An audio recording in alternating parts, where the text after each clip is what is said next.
Skip it up and that up.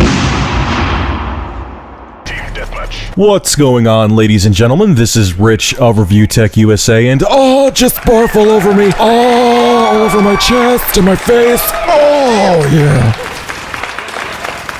So if you're expecting Resident Evil 6 to be a true survival horror game and go back to the roots of the Resident Evil series, you're gonna be very disappointed. The producer of Resident Evil Revelations, Masachika Kawata, said the series needs to follow the path taken in Resident Evil 4 and Resident Evil 5, and even take it a step further. Kawata goes on to say, looking at the market data for survival horror games, the market is small compared to the number of units Call of Duty and all those action games sell. A survival horror Resident Evil doesn't seem like it'd be able to sell those kind of numbers. Yeah, that's brilliant, because I know people are dying for Resident Evil to become more like Call of Duty and Gears of War. That's exactly what they want from the series. Yes, I'm being sarcastic. Kawata did say that it's not necessary to make the series Call of Duty-like, but suggested there may be room for this series to try the old survival horror approach or something totally new through a spin-off or side game, like the game that just came out recently, Resident Evil Raccoon City. And we see how well that one turned out.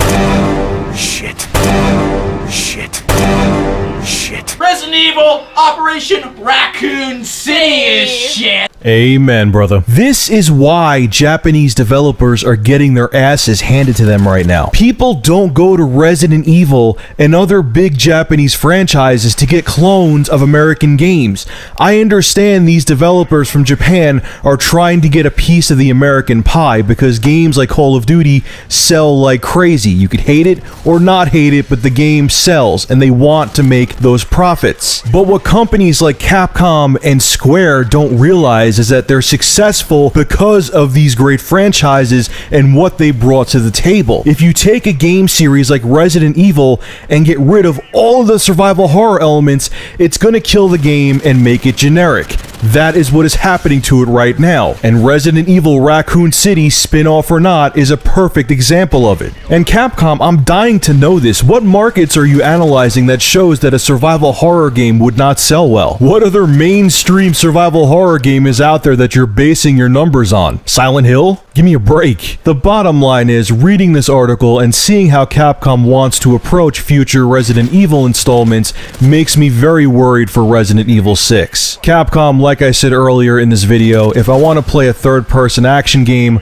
I'll play Gears of War, not Resident Evil. You need to wake up, smell the coffee, and remember what made you successful. Stop worrying about getting American profits, because you won't make any profits if your games keep sucking. So what's your take on this? Are you worried about Resident Evil 6 like I am, or are you looking forward to the more action-based Resident Evil games? Make sure to rate, comment, favorite, and subscribe, and if you have an interesting news article, make sure to private message me either on YouTube or G2PO, and if I use your article, I'll shout you out in the video and feature your channel in the description. Oh yeah, if you're wondering why I'm playing Modern Warfare 3 again, I have a surprise coming in April.